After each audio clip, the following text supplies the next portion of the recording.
রথের মেলা স্পেশাল হচ্ছে এই গজা, একেবারে রসালো মুচমুচে। খুব সহজে তোমরা এটা ঘরে তৈরি করতে পারো। আমি তোমাদের স্টেপ বাই স্টেপ সেটাই এখন দেখাবো, আর অনেক সিক্রেট টিপস অ্যান্ড ট্রিক্সও তোমাদের দেখাবো। হাই, আমি অর্পিতা চক্রবর্তী। তোমাদের সকলকে স্বাগত জানাই সাতকাহনে। চলো তাহলে শুরু করি।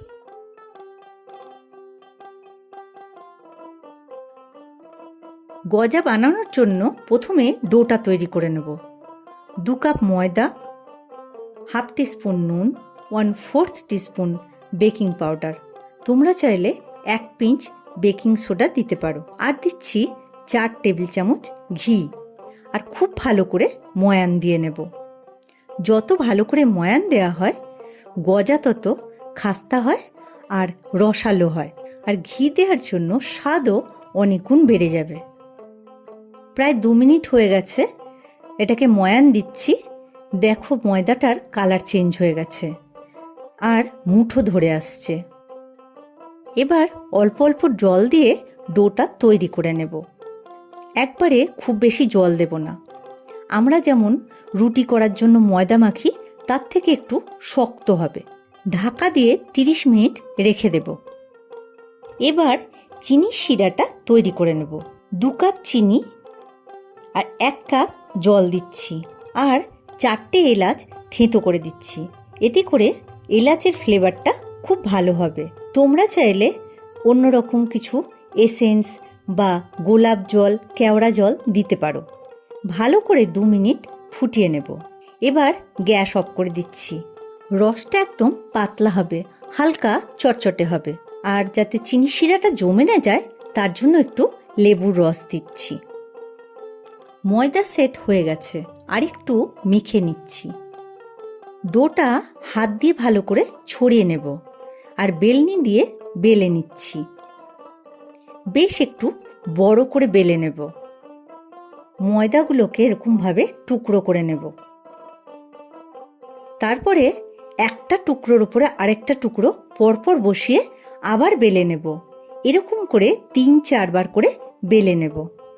তাতে করে গজার যে ভেতরে অনেকগুলো লেয়ার হয় সেই লেয়ার তৈরি হবে, আর খাস্তা হবে, আর ভেতরে রস খুব ভালো করে ঢুকবে। সাইড আর দুপাশ থেকে সমান করে কেটে দিচ্ছি। এবার সমান করে ছোট ছোট টুকরো করে কেটে নেব। কত সুন্দর লেয়ার হয়েছে দেখো। তোমরা যখন ঘরে তৈরি করবে এই ছোট ছোট ট্রিকগুলো যদি খেয়াল রাখো তাহলে তোমাদের গজাও হবে খুব সুন্দর। ভাজার জন্য গজা একদম রেডি। এবার সাইডের থেকে যে অংশগুলো কেটে নিয়েছিলাম সেগুলো দিয়েও গজা গড়ে নেব।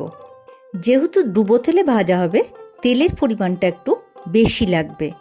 তেলে একটু ময়দা ফেলে তোমাদের দেখিয়ে দিচ্ছি তেলটা দেখো এক্স্যাক্টলি কতটা গরম দরকার।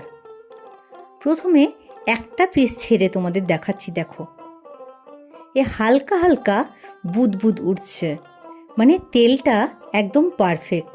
এর থেকে বেশি আমি গরম করব না।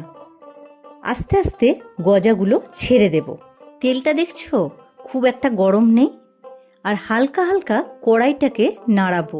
এই সময় আমি গজার মধ্যে হাত দেব না, তাহলে গজাগুলো ভেঙে যাওয়ার ভয় থাকবে, কারণ অনেকগুলো লেয়ার তৈরি হয়েছে তো।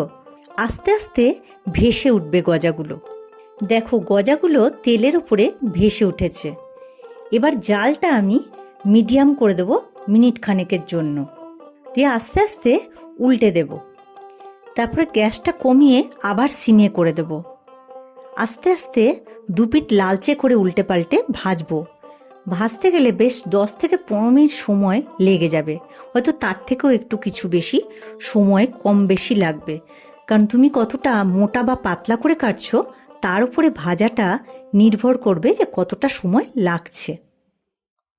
1 মিনিট চড়া জালে ভাজবো, তাহলে এক্সট্রা তেলটা বেরিয়ে আসবে, ওর ভেতরে জমে থাকবে না। লালচে রং ধরে গেছে দেখো।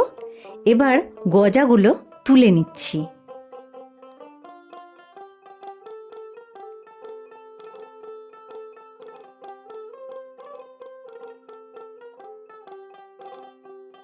চিনির রসটা ঠান্ডা হয়ে গেছিল, আবার ভালো করে গরম করে নিলাম।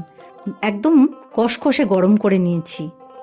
রস যদি কষকষে গরম না থাকে তাহলে গজার ভেতরে একদমই রস ঢুকবে না আর খেতে ভালো লাগবে না। এপিট ওপিট করে ভালো করে রসে ডুবিয়ে নেব। যদি আরও রসালো চাও তাহলে আরও কিছুক্ষণ রসের মধ্যে তোমরা রেখে দেবে। গজাগুলো এবার রস থেকে তুলে নিচ্ছি। তারপরে ভালো করে রসটাকে তোমরা ঝরিয়ে নেবে।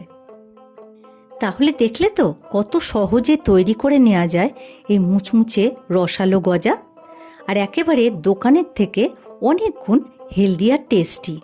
তোমাদের গজা কেমন হলো কমেন্ট করে জানাবে, আর যদি কোনো নতুন রেসিপি দেখতে চাও সেটাও কমেন্ট করে জানাও।